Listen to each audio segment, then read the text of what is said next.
Rich dad poor dad अध्याय 9 शुरू करना। काश ऐसा होता कि मैं कह सकता कि दौलत इकट्ठी करना मेरे लिए आसान रहा है, परंतु ऐसा नहीं था। तो इस सवाल के जवाब में मैंने किस तरह शुरू किया। मैं दिन प्रतिदिन के हिसाब से अपने विचार प्रक्रिया को बताना चाहता हूँ। बड़े सौदों को खोजना सचमुच आसान है। मैं आपसे यह वादा कर सकता हूँ, यह मोटरसाइकिल बेचने की तरह है। थोड़े से अभ्यास के बाद आपको इसका पता ही नहीं चलता। जब पैसे की बात आती है तो आप अगर संकल्प कर लें तो थोड़ी देर डगमगाने के बाद आप संभल जाते हैं। जिंदगी में एक बार आने वाले करोड़ों डॉलर के सौदों को खोजने के लिए हम में फाइनेंशियल प्रतिभा होना जरूरी है। मुझे भरोसा है कि हम सभी के भीतर एक फाइनेंशियल जीनियस होता है। अगर यह है कि हमारी फाइनेंशियल जीनियस सोया होता है और उसे जगाने की जरूरत होती है। यह सोया रहता है क्योंकि हमारी संस्कृति ने हमारे भीतर यह संस्कार डाल रखे हैं कि पैसे का मोह सभी बुराइयों की जड़ है। इस संस्कृति ने हमें प्रोफेशन सीखने के लिए तो प्रोत्साहित किया है ताकि हम पैसे के लिए काम कर सकें, परंतु हमें यह नहीं सिखाया कि पैसे से किस तरह अपने लिए काम करवाया जाए। इसने हमें अपनी फाइनेंशियल असफलता के बारे में चिंता न करना सिखाया है। जब हमारे काम के दिन खत्म होंगे तो सरकार या हमारी कंपनी हमारी जिम्मेदारी संभाल लेगी, परंतु इसके लिए हमारे बच्चों को पैसा चुकाना होगा जो उसी स्कूल सिस्टम से शिक्षित होते हैं। संदेश यह है कि कड़ी मेहनत करो, पैसा कमाओ और इसे खर्च कर दो। और अगर हमारे पास पैसा कम हो तो हम हमेशा कर्ज तो ले ही सकते हैं। दुर्भाग्य से पाश्चात्य समाज के 90% से ज़्यादा लोग इस सिद्धांत का पालन करते हैं, और ऐसा केवल इसलिए होता है क्योंकि नौकरी ढूंढना और पैसे के लिए काम करना ज़्यादा आसान होता है। अगर आप इस भीड़ में से एक नहीं हैं तो मैं आपके फाइनेंशियल जीनियस को जगाने के लिए नीचे लिखे 10 कदम दे सकता हूँ। मैं आपको केवल वही कदम बता रहा हूँ जिस पर मैं चला हूँ। अगर आप इसमें से कुछ पर चलना चाहते हैं तो बहुत अच्छा। अगर आप इन पर नहीं चलना चाहते तो आप खुद के कदम बना लें। आपका फाइनेंशियल जीनियस इतना स्मार्ट होता है कि आप अपनी खुद की सूची बना सकते हैं। जब मैं पेरू में था तो 45 वर्ष के सोने की खुदाई करने वाले से मैंने पूछा कि उसे इतना भरोसा क्यों है कि उसे सोने की खदान मिल जाएगी। उसने जवाब दिया, सोना तो हर जगह है, ज़्यादातर लोगों की आंखें इसे देख नहीं पाती। और मैं कहूँगा कि यह सच है। रियल एस्टेट में मैं बाहर जा सकता हूँ और 4 या 5 संभावना भरे सौदे कर सकता हूँ, जबकि औसत व्यक्ति बाहर जाकर खाली हाथ लौट सकता है। जबकि हम दोनों एक ही इलाके में जाते हैं। इसका कारण यह है कि उन्होंने अपने फाइनेंशियल जीनियस को विकसित करने के लिए समय नहीं दिया है। मैं आपको नीचे 10 कदम बता रहा हूं जो ईश्वर द्वारा दी गई ताकतों को विकसित करने की प्रक्रिया है। ये ऐसी ताकतें हैं जिनका नियंत्रण केवल आप कर सकते हैं।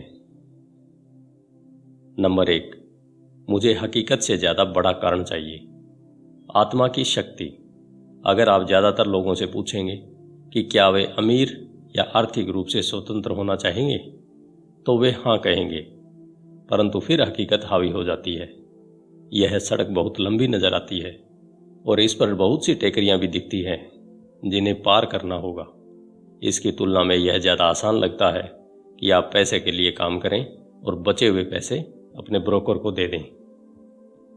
मैं एक बार एक युवा महिला से मिला जिसने अमेरिका की ओलंपिक टीम में तैरने के सपने देखे थे।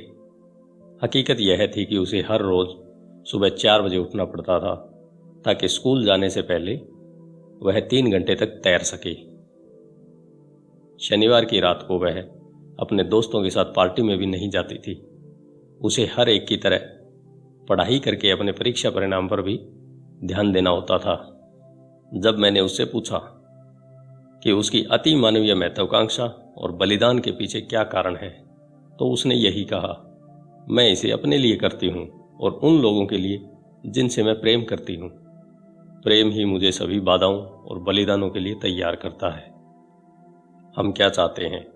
और हम क्यों नहीं चाहते, इनका तालमेल भी एक कारण या लक्ष्य हो सकता है।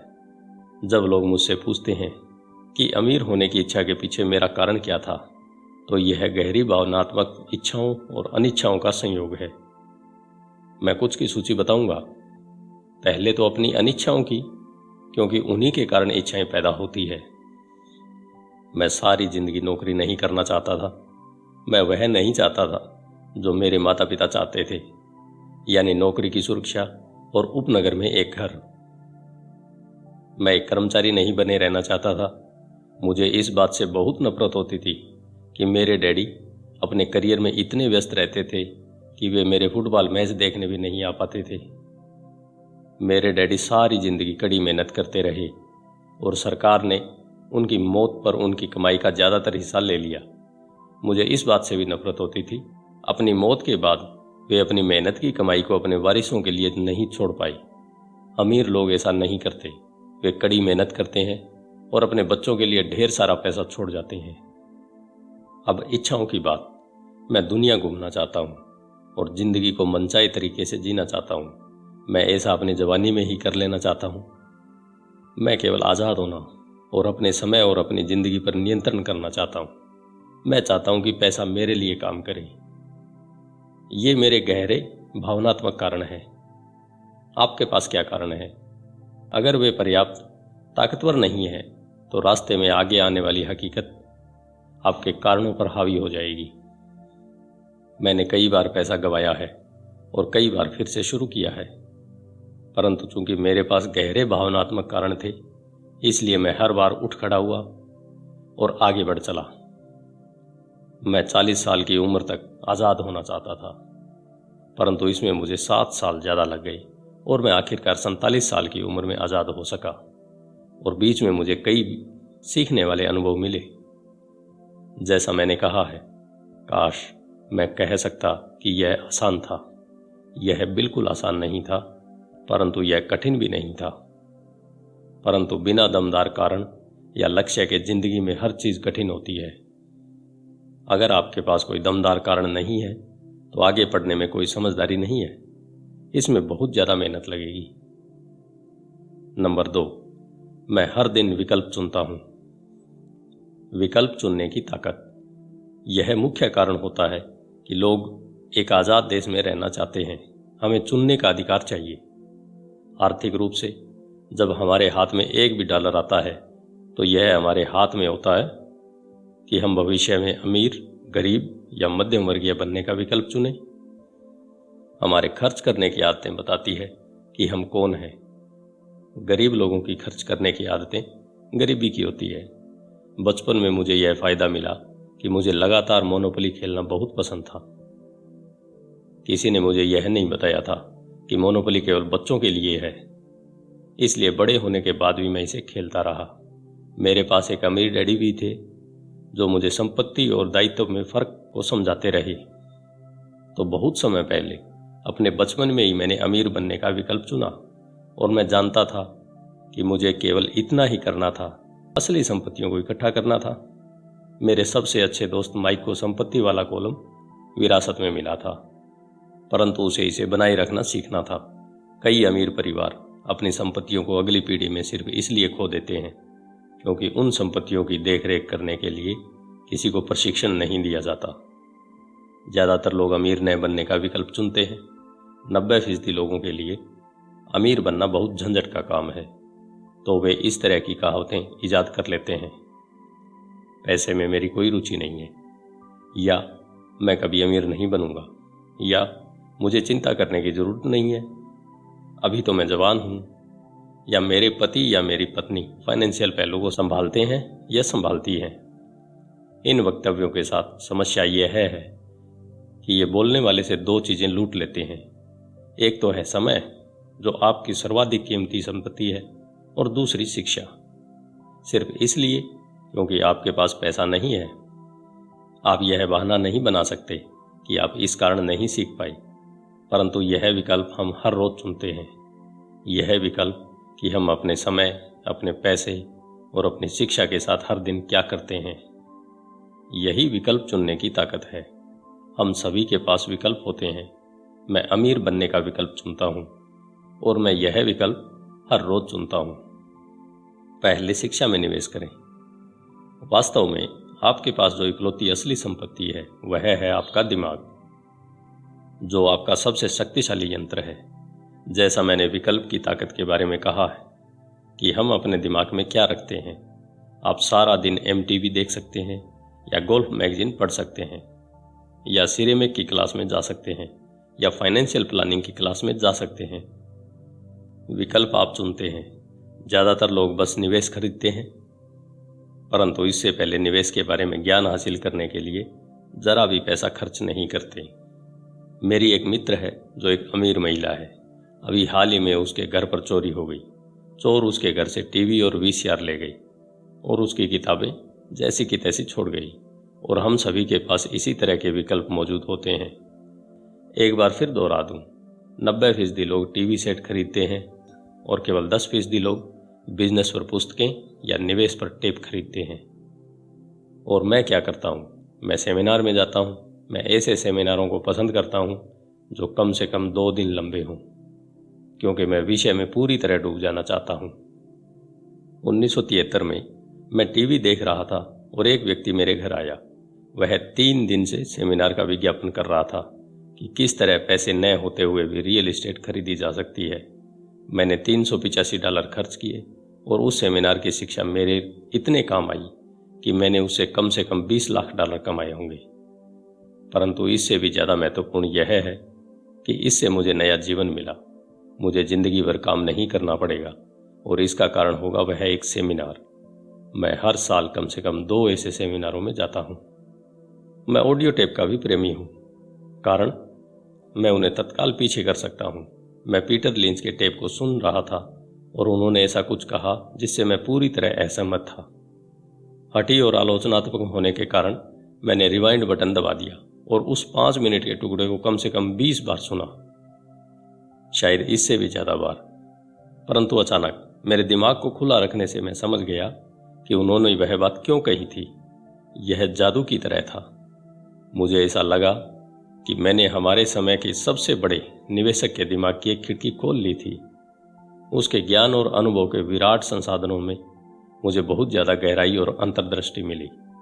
इसका परिणाम यह हुआ कि मैं अब भी अपने पुराने तरीके से सोच सकता हूँ और मेरे पास उसी समस्या या स्थिति को देखने का पीटर का तरीका भी मौजूद होता है।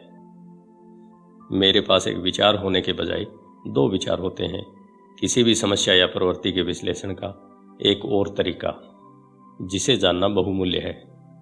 आज मैं अक्सर कहता हूँ, पीटर लिंच इसे किस तरह करेगा, या डोनाल्ड ट्रंप या वारेन बफे या जॉर्ज सोरोस। मेरे पास उनकी वृहद मानसिक ताकत तक पहुँचने का रास्ता यही है कि मैं उनकी कही हुई बातों को सुनूं या उनकी लिखी हुई बातों को पढ़ूं। जिद्दी या आलोचनात्मक लोग प्राय कम आत्मसम्मान करने वाले होते हैं, जो खतरे उठाने से डरते हैं।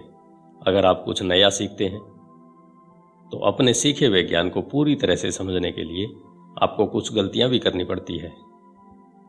अगर आपने यहां तक पढ़ लिया है तो एक बात तो तय है कि आप जिद्दी नहीं है।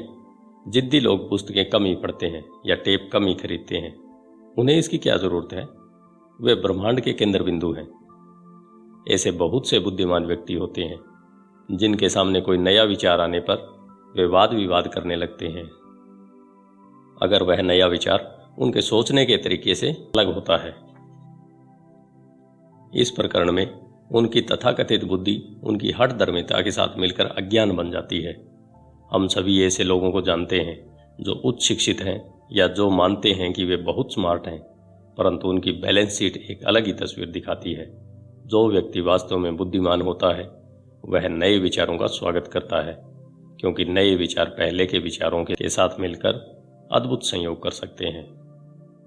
बोलने से ज़्यादा सुनना महत्वपूर्ण है। अगर यह सही नहीं होता तो भगवान ने हमें 2 कान और 1 मुंह नहीं दिए होते। बहुत से लोग अपने मुंह से सोचते हैं और सुनते समय नए विचारों तथा संभावनाओं को समझने की कोशिश ही नहीं करते। सवाल पूछने के बजाय वे बहस करने लगते हैं। मैं अपनी दौलत के बारे में दीर्घकालीन दृष्टि रखता हूँ। मैं फटाफट अमीर बनने की मानसिकता में भरोसा नहीं करता जो ज़्यादातर लॉटरी खेलने वालों या कैसीनो के जुआरियों के पास पाई जाती है। मैं शेयर खरीद सकता हूँ, शेयर बेच सकता हूँ, परंतु मैं शिक्षा के मामले में दूरगामी विचार रखता हूँ। अगर आप एक हवाई जहाज उड़ाना चाहते हैं तो मैं आपको पहले से सीखने की सलाह देना चाहूँगा। मैं ऐसे लोगों को देखकर हमेशा स्तब्ध रह जाता हूँ जो स्टॉक या रियल एस्टेट खरीदते हैं परंतु अपनी सबसे बड़ी दौलत में बिल्कुल निवेश नहीं करते जो उनका दिमाग है। केवल 1 या 2 घर खरीद लेने से आप रियल एस्टेट के क्षेत्र में विशेषज्ञ नहीं बन जाते। नंबर 3, अपने दोस्तों को सावधानी से चुनिए। साथ रहने की ताकत। सबसे पहले तो मैं यह बता दूं कि मैं अपने दोस्तों को उनकी अमीरी के हिसाब से नहीं चुनता। मेरे ऐसे भी दोस्त हैं जिन्होंने गरीबी में जीने की कसम खाई है और ऐसे दोस्त भी हैं जो हर साल करोड़ों कमाते हैं। मुद्दे की बात यह है कि मैं उन सभी से सीखता हूं और मैं पूरा मन लगाकर उनसे सीखने की कोशिश करता हूं। मैं यह मानता हूं कि मैंने अमीर लोगों की तलाश की है परंतु मेरी नज़र उनकी दौलत पर नहीं बल्कि उनके ज्ञान पर थी। कई मामलों में ऐसे अमीर लोग मेरे अच्छे दोस्त बन गए जबकि कई बार ऐसा नहीं हुआ। परंतु मैं आपको एक अंतर बताना चाहता हूं। मैंने यह पाया है कि मेरे पैसे वाले दोस्त पैसे के बारे में बात करते हैं परंतु मेरा यह मतलब नहीं है कि उन्हें पैसे का घमंड है। वे इस विषय में रुचि रखते हैं, इसलिए मैं उनसे सीखता हूं और वे मुझसे। मेरे वे दोस्त जो आर्थिक दलदल में फंसे हुए हैं वे पैसे, व्यवसाय या निवेश के बारे में बात करना पसंद नहीं करते। उनकी नज़र में ऐसा करना मूर्खतापूर्ण या बेईमानी होता है। इसलिए मैं अपने गरीब दोस्तों से यह सीखता हूं कि मुझे क्या नहीं करना चाहिए। मेरे कई दोस्त हैं जिन्होंने अपनी छोटी सी जिंदगी में अरबों डॉलर कमाए हैं। उनमें से 3 ने एक ही अनुभव बताया। उनके गरीब दोस्त उनसे यह पूछने कभी नहीं आई कि उन्होंने ऐसा किस तरह किया है, परंतु वे उनसे 2 में से एक चीज़ या दोनों ही चीज़ों के बारे में मदद मांगने आई। पहला कर्ज और दूसरा नौकरी। चेतावनी, गरीब या डरे हुए लोगों की मत सुनिए। मेरे कई गरीब दोस्त हैं जिनसे मैं प्रेम भी करता हूं परंतु वे जिंदगी में डरे हुए मुर्गे हैं। जब पैसे की बात आती है, खासकर निवेश की, तो उनकी नज़रों में आसमान हमेशा गिरने वाला होता है। वे आपको हमेशा यह बता सकते हैं कि कोई चीज़ क्यों कामयाब नहीं होगी। समस्या यह है कि लोग उनकी बात सुनते हैं और जो लोग इन निराशावादी विचारों को आंख मूंद कर मान लेते हैं वे भी छोटे मुर्गे बन जाते हैं। जैसी एक पुरानी कहावत है, एक जैसे विचार वाले लोगों में सहमति होती है। अगर आप CNBC देखते हैं जो निवेश की सूचना देने वाली सोने की खदान है, तो आपके पास अक्सर तथाकथित विशेषज्ञों का एक पैनल होता है। एक विशेषज्ञ यह कहेगा कि बाजार धराशायी होने वाला है और दूसरा यह कहेगा कि बाजार में उठाव आने वाला है। अगर आप स्मार्ट हैं तो आप दोनों की बात सुनेंगी। आपके दिमाग को खुला रखिए क्योंकि दोनों के पास अपने अपने तर्क हैं। दुर्भाग्य से ज़्यादातर गरीब लोग छोटे मुर्गे की बात सुनते हैं। मेरे बहुत से करीबी मित्र हैं, सौदे या निवेश से रोकने के लिए अपने तर्क देते हैं। कुछ सालों पहले मेरे दोस्त ने मुझे बताया कि वह इसलिए रोमांचित था क्योंकि उसे अपनी जमा पूंजी पर 6% ब्याज वाला बॉन्ड मिल गया था। मैंने उसे बताया कि मैं सरकार से 16% ब्याज कमा रहा हूँ। अगले ही दिन उसने मुझे एक लेख भेज दिया जिसमें यह लिखा था कि मेरा निवेश क्यों खतरनाक था। मैं सालों से 16% ब्याज कमा रहा हूँ और वह अब भी 6% ब्याज ही ले रहा है। मैं तो यह कहूँगा कि दौलत बनाने में सबसे कठिन चीज़ यह है कि आप अपने प्रति ईमानदार रहें और भीड़ के साथ चलने की इच्छा न रखें। बाजार में आमतौर पर भीड़ सबसे बाद में आती है और इसलिए हलाल हो जाती है। अगर मुख्य पृष्ठ पर किसी बड़े सौदे की खबर छपी है तो ज़्यादातर मामलों में बहुत देर हो चुकी है। किसी नए सौदे की तलाश करिए। जैसा हम तैरने वालों से कहा करते हैं, हमेशा एक और लहर आती है। जो लोग जल्दबाजी करते हैं और किसी लहर पर देर से पहुंचते हैं वे अक्सर धराशायी हो जाते हैं। स्मार्ट निवेशक बाजार की टाइमिंग को ध्यान में नहीं रखते हैं। अगर एक लहर चली गई है तो वे अगली लहर की खोज करते हैं और खुद को पोजीशन में कर लेते हैं। ज़्यादातर लोगों के लिए यह मुश्किल इसलिए होता है क्योंकि जो लोकप्रिय नहीं है वह खरीदना उनके लिए डरावना होता है। डरपोक निवेशक उस भेड़ के झुंड की तरह होते हैं जो भीड़ के साथ ही चलते हैं, या उनकी लालच उन्हें उस समय अंदर लाता है जब समझदार निवेशक मुनाफा कमाकर बाहर जा चुके हैं। समझदार निवेशक उस समय शेयर खरीदते हैं जब यह लोकप्रिय नहीं होता। वे जानते हैं कि वे खरीदते समय मुनाफा कमाते हैं, बेचते समय नहीं। वे धीरज से इंतजार करते हैं। जैसा मैंने कहा, वे मार्केट की टाइमिंग को ध्यान में नहीं रखते हैं। किसी तैरने वाले की तरह वे भी अगली बड़ी लहर के लिए खुद को पोजीशन कर लेते हैं। यह इनसाइडर ट्रेडिंग या अंदरूनी सौदेबाजी है। इनसाइडर ट्रेडिंग कानूनी और गैर कानूनी दोनों तरह की होती है, परंतु किसी भी तरह से देखें, यह इनसाइडर ट्रेडिंग ही है। फर्क सिर्फ इतना होता है कि आप अंदर से कितनी दूरी पर हैं। अंदरूनी जानकारी रखने वाले अमीर दोस्तों को बनाए रखने का एक कारण यह भी होता है क्योंकि पैसा यहीं बनाया जाता है। यह सूचना के आधार पर बनाया जाता है।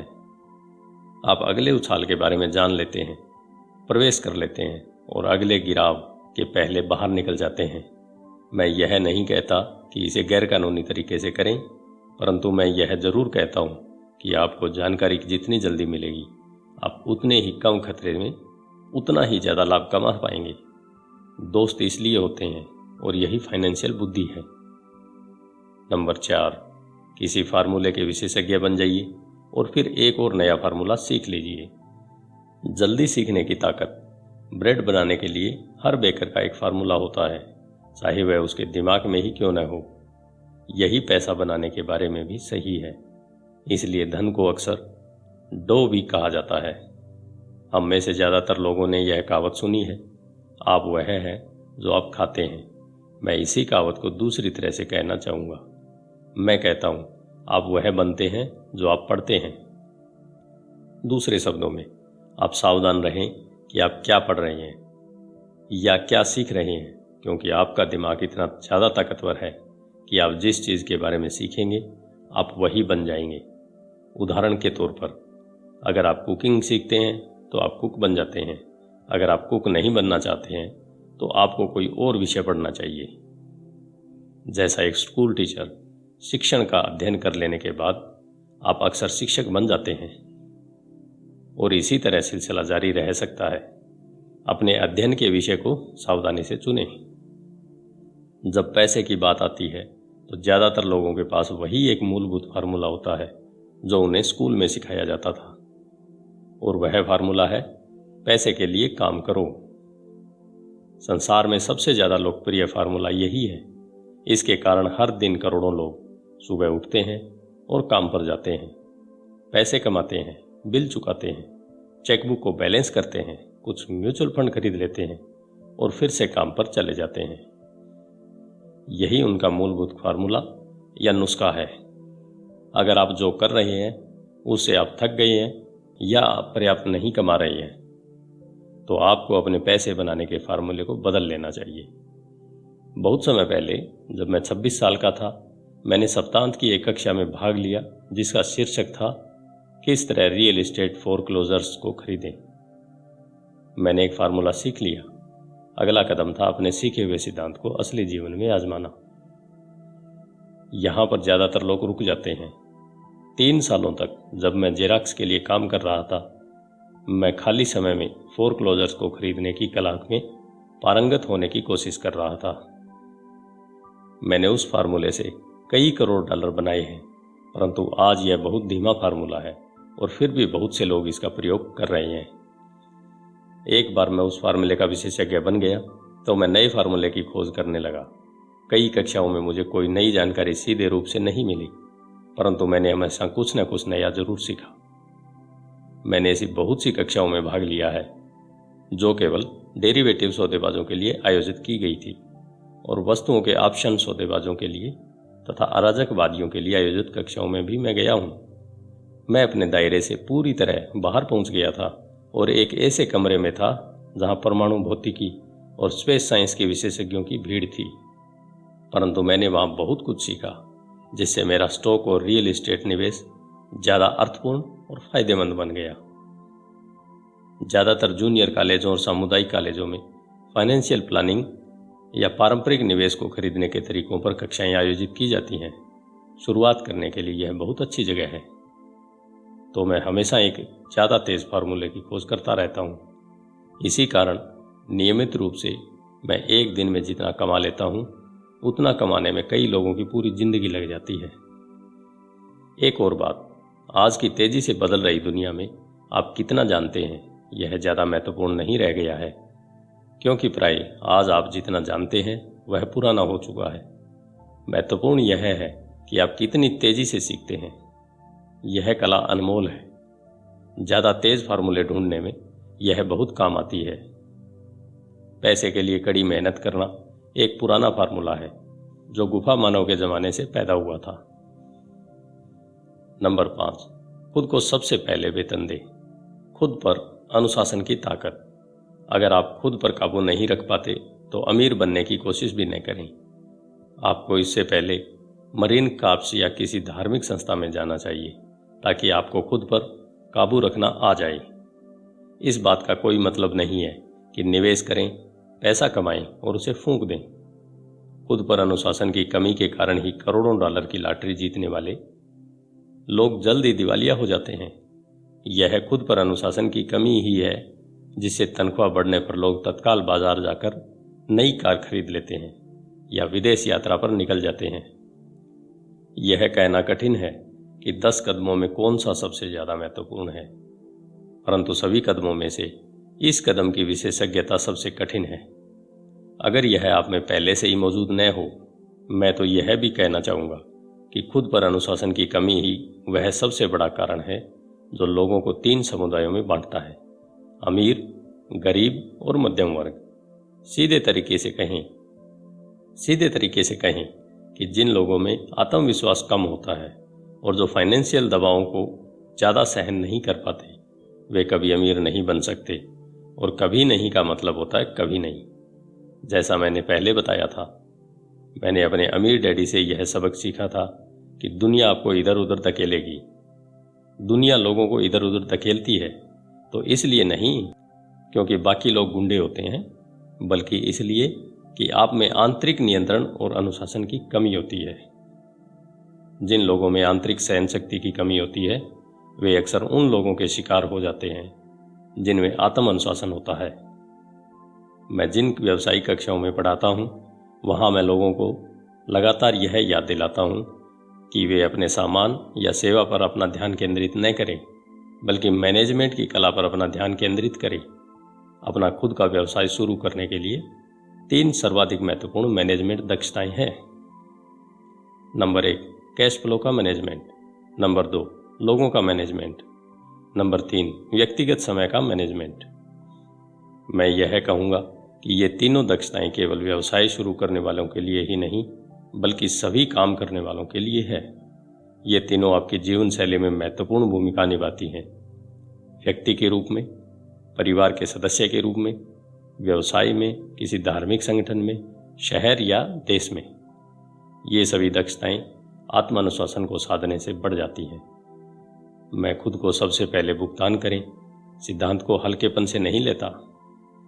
जॉर्ज क्लासेन की पुस्तक the richest man in Babylon में खुद को सबसे पहले भुगतान करें का वक्तव्य सबसे पहले आया है। इस पुस्तक की करोड़ों प्रतियां बिक चुकी हैं। हालांकि करोड़ों लोग इस जबरदस्त जुमले को दोहराते हैं, पर बहुत कम लोग ही इस सलाह का पालन करते हैं। जैसा मैंने कहा है, फाइनेंशियल साक्षरता अक्सर पढ़ने की योग्यता देती है और अंक कहानी बता देते हैं।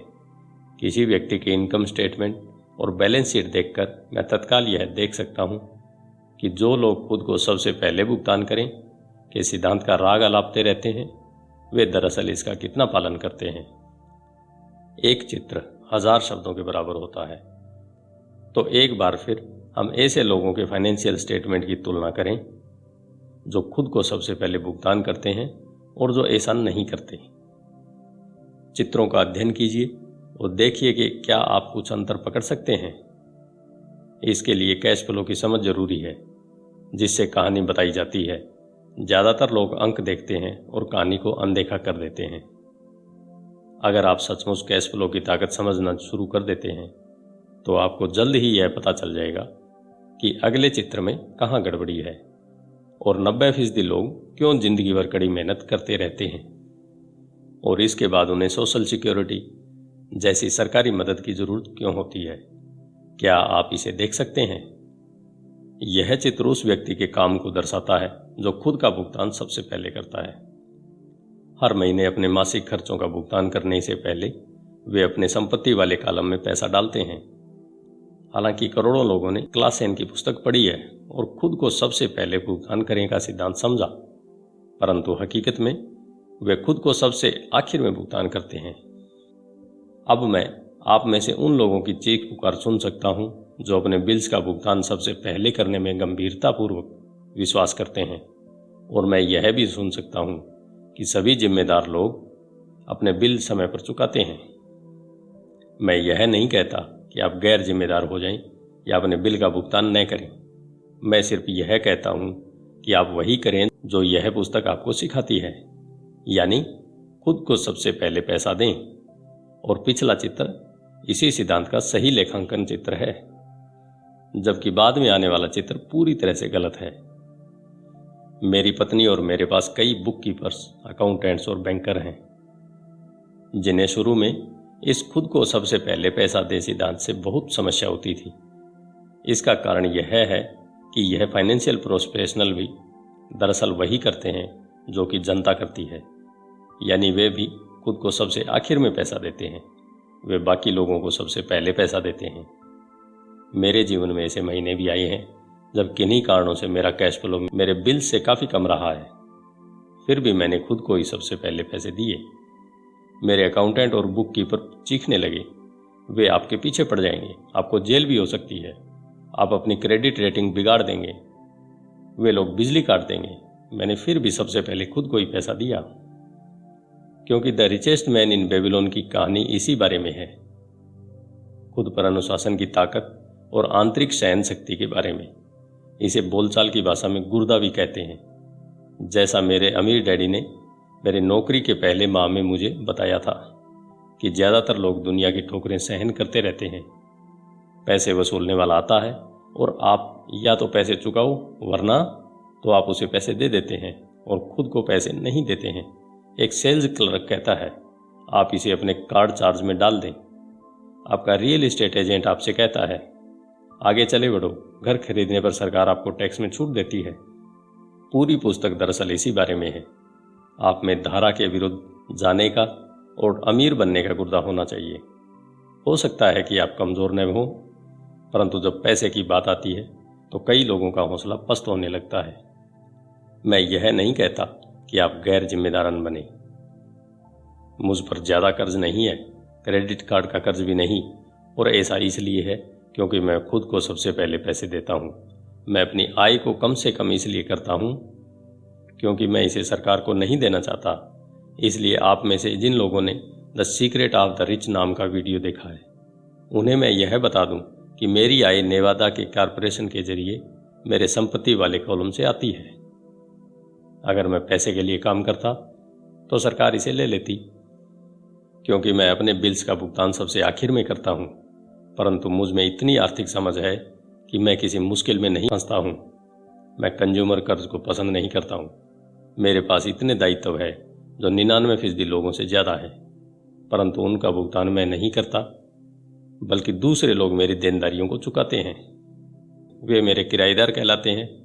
तो खुद को पैसा देने का पहला नियम यह है, कभी कर्ज में मत फंसो। हालांकि मैं अपने बिल्स का भुगतान सबसे आखिर में करता हूँ, परंतु मैं केवल कुछ महत्वहीन बिल ही बचा कर रखता हूँ। दूसरी बात यह है कि जब भी मेरे पास पैसा कम होता है, तब भी मैं खुद को ही सबसे पहले पैसे देता हूँ। मैं कर्ज देने वालों और सरकार को चीखने देता हूँ। जब वे कठोर होते हैं तो मुझे अच्छा लगता है। क्यों? क्योंकि ये लोग मुझ पर एक एहसान कर रहे हैं। वे मुझे प्रेरित कर रहे हैं कि मैं जाऊं और ज़्यादा पैसा कमाऊं। तो मैं खुद को सबसे पहले पैसा देता हूं, उस पैसे को निवेश करता हूं और कर्ज देने वालों को चीखने देता हूं। मैं वैसे आमतौर पर उन्हें सही समय पर भुगतान कर देता हूं। मेरी पत्नी और मेरी साख बहुत अच्छी है। हम केवल दबाव में नहीं आते हैं और कर्ज उतारने के लिए अपनी बचत को इस्तेमाल नहीं करते, न ही उनके लिए अपने स्टॉक को बेचते हैं। इसमें बहुत ज़्यादा समझदारी नहीं है। तो जवाब यह है, नंबर 1, ऐसे बड़े कर्ज में न फंसें जिसका भुगतान आपको करना हो। अपने खर्चों को सीमित रखें, अपनी संपत्ति को बनाएं, अपनी संपत्ति को सबसे पहले बनाएं, फिर बड़ा घर या शानदार कार खरीदें। चूहा दौड़ में फंसे रहने में समझदारी नहीं है। नंबर 2, जब आपके पास पैसा कम हो तो दबाव को बढ़ने दें और अपनी बचत या निवेश को खर्च न करें। उस दबाव को अपनी फाइनेंशियल प्रतिभा को प्रेरित करने के लिए इस्तेमाल करें, ताकि आप ज़्यादा पैसा कमाने और अपने बिल्स का भुगतान करने के नए तरीकों के बारे में सोच सकें। इससे ज़्यादा पैसा कमाने की आपकी योग्यता भी बढ़ेगी और आपकी फाइनेंशियल बुद्धि भी ज़्यादा विकसित होगी। मैं कई बार फाइनेंशियल भट्टी में तपा हूँ और मैंने अपने दिमाग का इस्तेमाल करके ज़्यादा आमदनी हासिल की है और यह ध्यान रखा है कि मेरे संपत्ति वाले कॉलम को कोई नुकसान न पहुंचे। मेरा बुक कीपर चीखने लगा और बचाव के लिए छुप गया, परंतु मैं उस तरह का सिपाही था जो किले की रक्षा के लिए लड़ रहा था। गरीब लोगों की आदतें भी गरीब होती हैं। एक आम बुरी आदत है बचत में से पैसे निकाल लेना। अमीर लोग जानते हैं कि बचत को ज़्यादा धन कमाने के लिए इस्तेमाल किया जाता है, न कि बिलों का भुगतान करने के लिए। मैं जानता हूं कि यह कठोर जान पड़ता है, परंतु जैसा मैंने कहा, अगर आप अंदर से कठोर नहीं हैं तो दुनिया आपको इधर से उधर धकेलेगी। अगर आप आर्थिक दबाव पसंद न करते हो तो एक ऐसा फार्मूला खोज लें जो आपके लिए कारगर साबित हो। एक अच्छा फार्मूला यह होगा कि खर्च कम किया जाए, पैसे को बैंक में रखा जाए, ज़्यादा इनकम टैक्स चुकाया जाए, सुरक्षित म्यूचुअल फंड खरीदे जाएं और औसत बने रहने की कसम खाई जाए। परंतु यह खुद को सबसे पहले भुगतान करें के सिद्धांत का उल्लंघन करता है। यह नियम आत्म बलिदान या आर्थिक संन्यास को प्रोत्साहित नहीं करता है। इसका मतलब यह नहीं है कि खुद को सबसे पहले पैसे देने के बाद भूखे मरो। जिंदगी मौज मस्ती के लिए है। अगर आप अपनी फाइनेंशियल प्रतिभा को जागृत कर लेंगे तो आपके पास जीवन के सभी सुख हो सकते हैं। आप अमीर बन सकते हैं और बिल चुका सकते हैं और इस प्रक्रिया में अच्छी जिंदगी जी भी सकते हैं। और यही फाइनेंशियल बुद्धि कहलाती है। नंबर 6, अपने ब्रोकर को अच्छा पैसा दें। अच्छी सलाह की शक्ति। मैं अक्सर देखता हूं कि लोग अपने घर के सामने एक पट्टी टांग देते हैं, मालिक बेचना चाहता है। या मैं टीवी पर देखता हूं कि कई लोग डिस्काउंट ब्रोकर होने का दावा करते हैं। मेरे अमीर डैडी ने मुझे इसका उल्टा सिखाया है। वे इस बात में भरोसा करते थे कि प्रोफेशनल्स को अच्छा भुगतान किया जाए और मैंने भी उसी सिद्धांत को अपनाया है।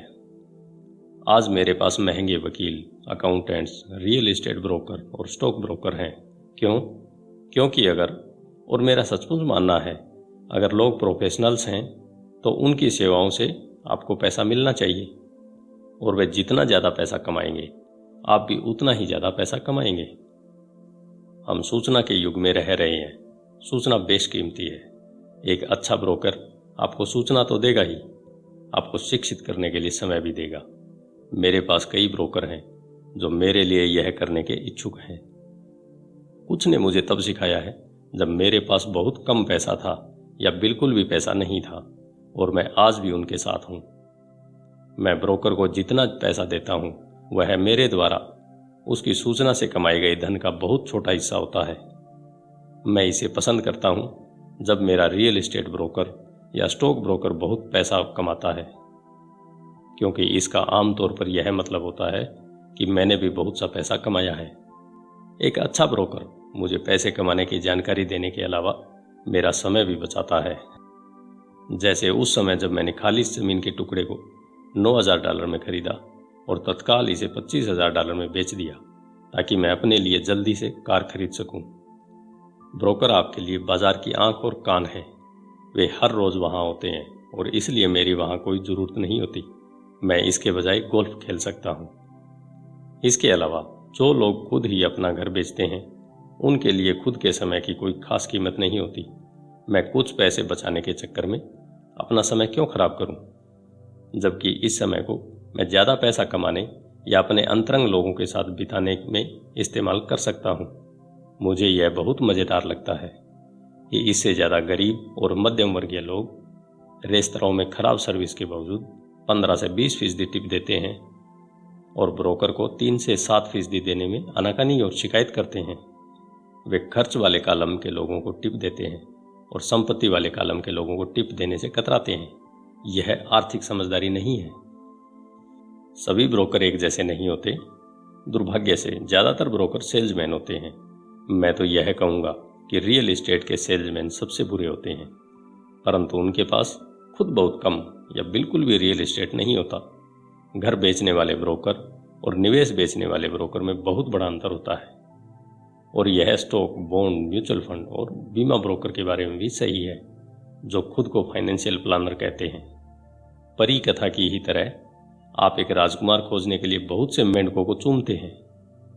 पुरानी कहावत को याद कीजिए, अगर आपको एनसाइक्लोपीडिया की जरूरत हो तो एनसाइक्लोपीडिया बेचने वाले से मत पूछिए। जब मैं किसी प्रोफेशनल का इंटरव्यू लेता हूं तो मैं पहले यह पता करता हूं कि उसके पास खुद कितनी व्यक्तिगत प्रॉपर्टी या स्टॉक है और वह कितने प्रतिशत टैक्स दे रहा है। मैं अपने टैक्स अटॉर्नी और अकाउंटेंट के बारे में भी यही करता हूं। मेरे पास एक अकाउंटेंट है जो अपने काम से काम रखती है।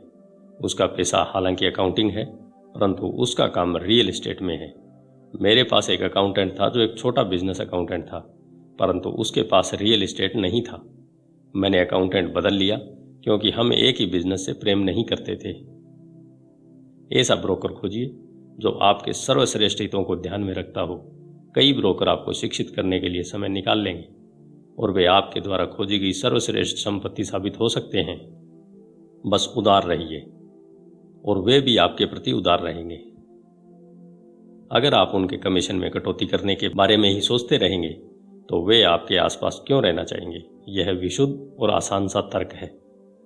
जैसा मैंने पहले कहा था, मैनेजमेंट की दक्षताओं में से एक लोगों का मैनेजमेंट है। कई लोग केवल ऐसे लोगों को मैनेज कर पाते हैं जो उनसे कम स्मार्ट हों और जिन पर उनकी सत्ता हो। जैसे किसी ऑफिस में अधीनस्थ, कोई दोयम दर्जे के मैनेजर्स ही बने रहेंगे और उन्हें कभी तरक्की नहीं मिल पाएगी, क्योंकि वे यह तो जानते हैं कि नीचे वालों के साथ कैसे काम किया जाता है, परंतु वे यह नहीं जानते कि ऊपर वालों के साथ कैसे काम किया जाए। असली दक्षता है किसी तकनीकी क्षेत्र में अपने से श्रेष्ठ और ज़्यादा स्मार्ट लोगों को मैनेज करना और उन्हें अच्छे पैसे देना। इसलिए कंपनियों में बोर्ड ऑफ डायरेक्टर होता है, आपके पास भी होना चाहिए, और यह फाइनेंशियल समझदारी है। नंबर 7, इंडियन दाता बनिए। यह बिना कुछ दिए पाने की ताकत है। जब अमेरिका में गोरे लोग गए तो उन्हें अमेरिकी इंडियंस की पारंपरिक संस्कृति से झटका लगा। उदाहरण के तौर पर, अगर किसी गोरे व्यक्ति को ठंड लगती थी तो इंडियन उन्हें कंबल दे देते थे। श्वेत प्रवासी इसे उपहार समझ लेते थे और जब इंडियन कंबल वापस मांगता था तो उन्हें बहुत बुरा लगता था। इंडियन को भी बुरा लगता था जब उन्हें यह पता चलता था कि श्वेत प्रवासी कंबल वापस नहीं करना चाहते थे। इस तरह इंडियन दाता वाक्यांश पैदा हुआ, एक छोटी सी सांस्कृतिक नासमझी के कारण। संपत्ति के कॉलम के दुनिया में इंडियंस दाता बनना दौलत के लिए बहुत जरूरी है। परिष्कृत निवेशक का पहला सवाल यह होता है, मेरा पैसा मुझे कितनी जल्दी वापस मिल जाएगा। वे यह भी जानना चाहते हैं कि उन्हें मुफ्त में क्या मिल रहा है, इसलिए निवेश पर वापसी इतनी महत्वपूर्ण है। उदाहरण के तौर पर, मुझे एक छोटा रियल एस्टेट मिला जो मेरे घर से थोड़ी ही दूरी पर था। बैंक $60,000 चाहती थी और मैंने $50,000 की बोली लगाई, जो उन्होंने सिर्फ इसलिए स्वीकार कर ली क्योंकि बोली के साथ $50,000 का चेक भी लगा हुआ था। उन्होंने यह महसूस किया कि मैं गंभीर था। ज़्यादातर निवेशक यह कहेंगे कि क्या आप अपना बहुत सा पैसा फंसा नहीं रहे हैं, क्या इस पर लोन लेना ज़्यादा बेहतर नहीं होगा। इसका जवाब है, इस मामले में बिल्कुल नहीं। मेरी निवेश कंपनी जाड़े के महीनों में इसे वैकेशन रेंटल के रूप में इस्तेमाल करती है, जब प्रवासी पक्षी एरिज़ोना से आते हैं, और इसे 4 महीनों के लिए $2,500 किराए पर दे देती है। बाकी के 8 महीनों में इसका किराया केवल $1,000 होता है। मेरा पैसा लगभग 3 सालों में वापस आ गया था। अब मैं इस संपत्ति का मालिक हूं, जो हर महीने मेरी आमदनी बढ़ाती रहती है। यही स्टॉक के बारे में किया जाता है। प्राय मेरा ब्रोकर मुझे सलाह देता है कि मैं किस कंपनी के स्टॉक में काफ़ी पैसा लगाऊं, क्योंकि उसके विचार से यह कंपनी कोई ऐसा कदम उठाने वाली है जिससे उसके शेयर में तेजी आ जाएगी और कोई नया सामान बाजार में लाने वाली है। मैं अपने पैसे को 1 हफ्ते से लेकर 1 महीने तक लगाए रखता हूं।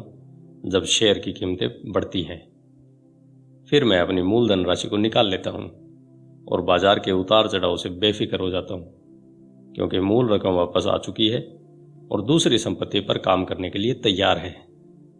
इस तरह मेरा पैसा जाता है और फिर बाहर आ जाता है और मैं एक ऐसी संपत्ति का मालिक बन जाता हूं जो एक तरह से मुझे मुफ्त में मिलती है। यह सच है कि मैंने कई मौकों पर पैसा खोया भी है, परंतु मैं इतने ही पैसों से खेल खेलता हूं जितने का नुकसान मैं सहन कर सकता हूं। मैं यह कहूंगा कि औसत 10 निवेशों पर मुझे 2 या 3 में बहुत फायदा होता है, जबकि 5 या 6 में कोई लाभ हानि नहीं होती। मैं 2 या 3 में घाटा भी खाता हूं, परंतु मैं अपने नुकसान को उसी पैसे तक सीमित कर लेता हूं जो मेरे पास उस समय होते हैं।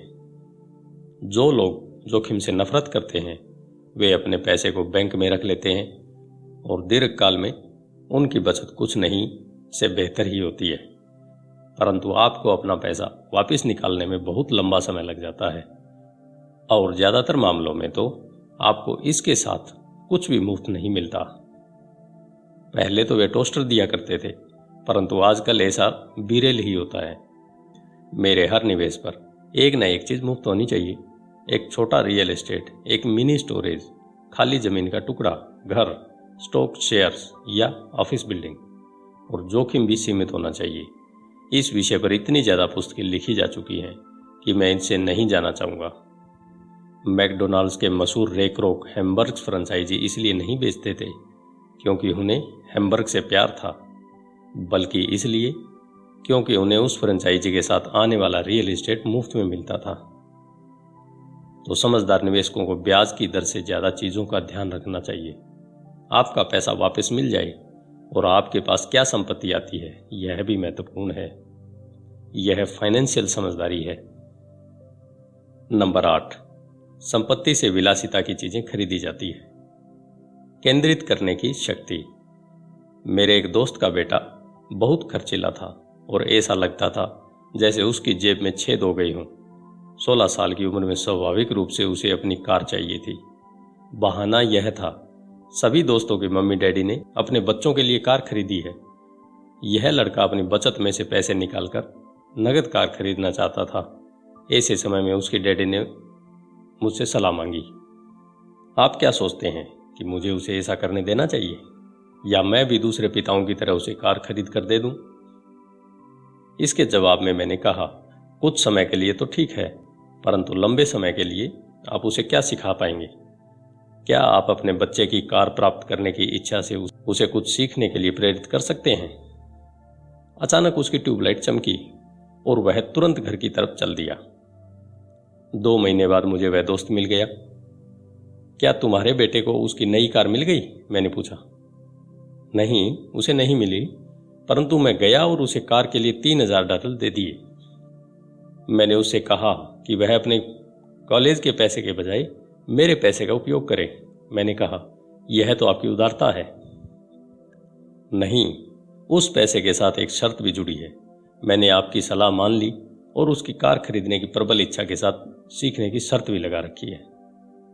शर्त क्या है? मैंने पूछा। पहले तो हमने आपके कैश फ्लो गेम का सहारा लिया। हमने इसे खेलते हुए पैसे के समझदारी से इस्तेमाल पर एक लंबा विचार विमर्श किया। फिर मैंने उसे वॉल स्ट्रीट जर्नल की सदस्यता दिलवा दी और स्टॉक मार्केट पर कुछ पुस्तकें भी दिलवाई। फिर दिक्कत कहाँ थी? मैंने उससे कहा कि $3000 उसके हैं, परंतु वह इसे सीधे कार नहीं खरीद सकता। वह इनके स्टॉक खरीदे और बेच सकता है, खुद का ब्रोकर ढूंढ सकता है, और एक बार वह इन $3000 के $6000 बना लेता है तो वह अपनी कार खरीद सकता है और बाकी के $3000 उसके कॉलेज के फंड में जाएंगे। मैंने पूछा, और इसके परिणाम क्या निकले? वह शुरुआत में किस्मत वाला रहा, परंतु कुछ दिनों बाद उसे अपने मुनाफे की सारी रकम गंवा दी। तब वह सचमुच रुचि लेने लगा। आज चाहे वह $2000 के घाटे में हो, परंतु उसकी रुचि बहुत बढ़ गई है। उसने मेरे द्वारा खरीदी सारी किताबें पढ़ डाली और वह और ज़्यादा पुस्तकों की खोज में पुस्तकालय भी चला गया। वह मन लगाकर वॉल स्ट्रीट जर्नल पढ़ता है, सूचकों पर नज़र रखता है और MTV के बजाय CNBC देखता है। उसके पास केवल $1000 बचे हैं, परंतु उसकी रुचि और ज्ञान आसमान को छू रहे हैं। वह जानता है कि अगर वह इस पैसे को खो देगा तो फिर उसे 2 सालों तक अपने पैरों पर ही चलना पड़ेगा, परंतु उसे उसकी कोई खास चिंता नहीं पड़ी है। अब उसे कार हासिल करने में ज़्यादा रुचि नहीं है, क्योंकि उसे एक ऐसा खेल मिल गया है जिसमें उसे ज़्यादा आनंद मिलता है। क्या होगा अगर वह सारा पैसा हार जाता है? मैंने पूछा। जब होगा तब देखा जाएगा। मैं तो चाहूँगा कि वह अभी सारा पैसा हार जाए, बजाय इसके कि वह हमारी उम्र में आकर सारा पैसा हारे। और इसके अलावा मैं तो यह मानता हूँ कि उसकी शिक्षा पर खर्च किए गए यह सर्वश्रेष्ठ $3000 थे। जो वह सीख रहा है वह जिंदगी भर उसके काम आएगा, और वह पैसे की ताकत का सम्मान करना भी सीख गया है। मुझे लगता है कि अब उसकी जेब का छेद बंद हो चुका है। जैसा मैंने खुद को सबसे पहले पैसे देने वाले खंड में कहा था, अगर कोई व्यक्ति आत्म अनुशासन की ताकत हासिल नहीं कर सकता तो बेहतर यही होगा कि वह कभी अमीर बनने की कोशिश न करे।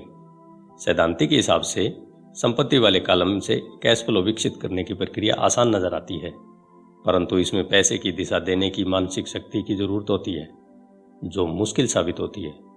बाहरी आकर्षणों और प्रलोभनों के कारण आज की खरीदारी की दुनिया में यह ज्यादा आसान हो चला है कि पैसे को पूरा उड़ा दिया जाए। कमजोर मानसिक शक्ति के कारण ही वह पैसा सबसे कम प्रतिरोध वाले रास्ते पर बह जाता है। यही गरीबी और आर्थिक संघर्ष का कारण है।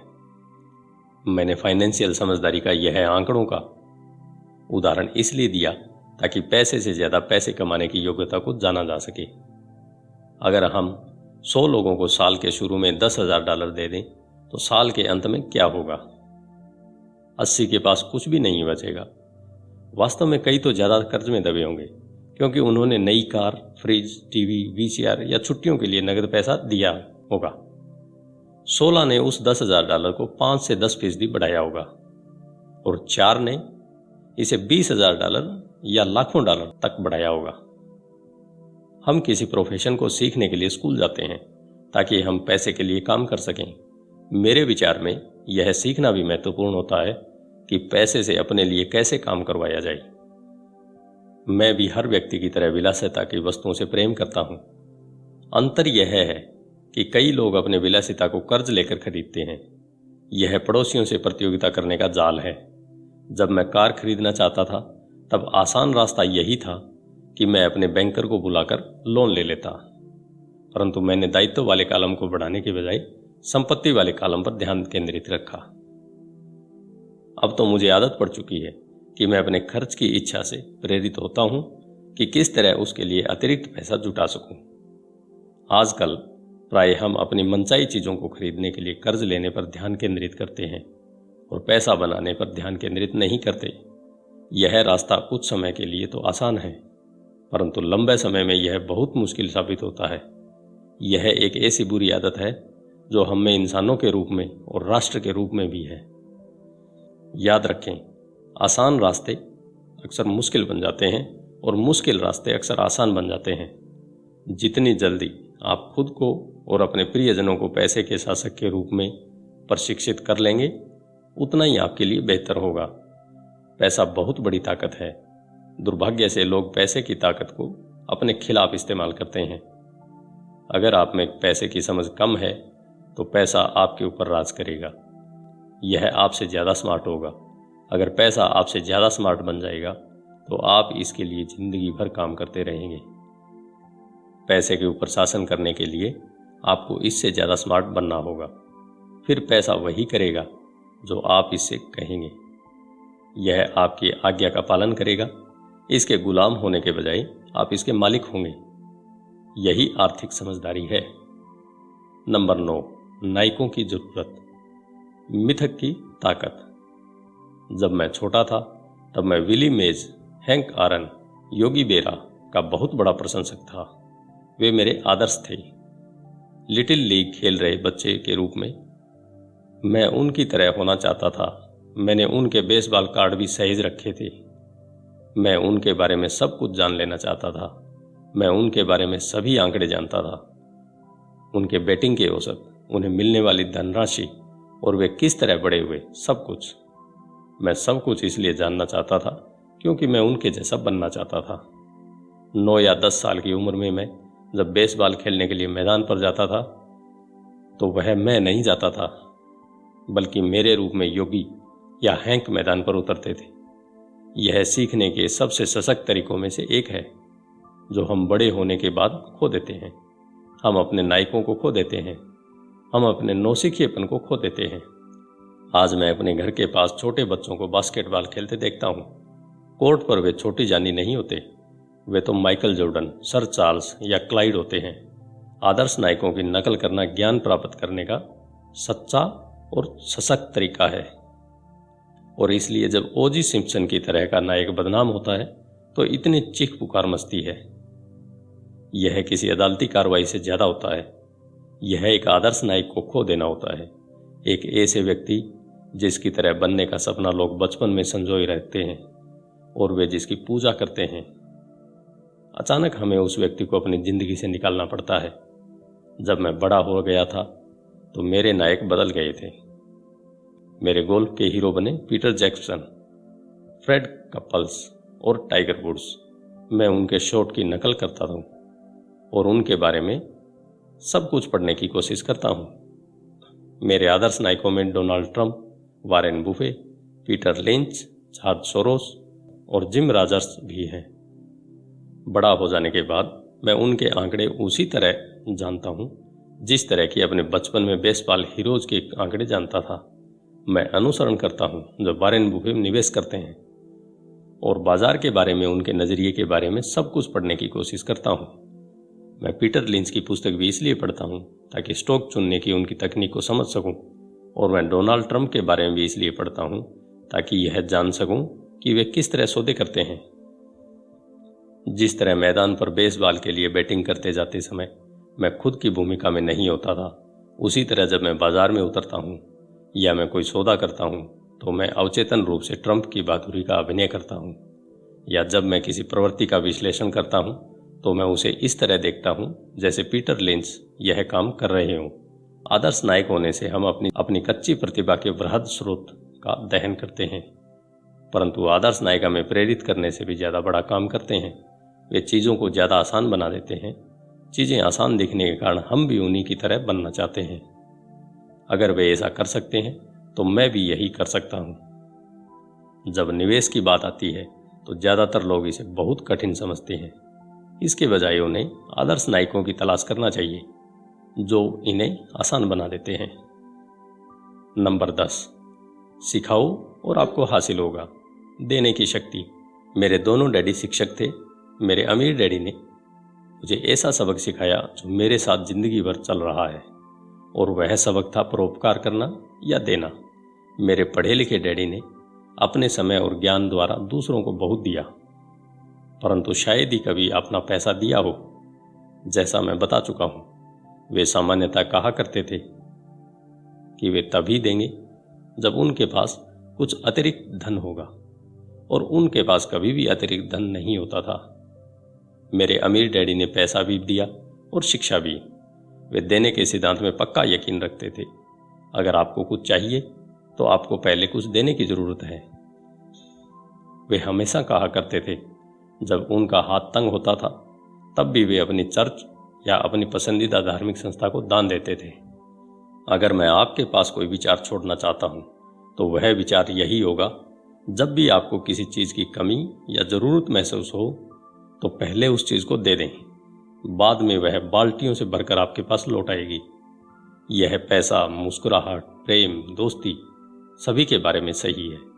मैं जानता हूं कि कोई भी व्यक्ति ऐसा नहीं करना चाहेगा, परंतु मैंने ऐसा किया है और इसके फायदे भी उठाए हैं।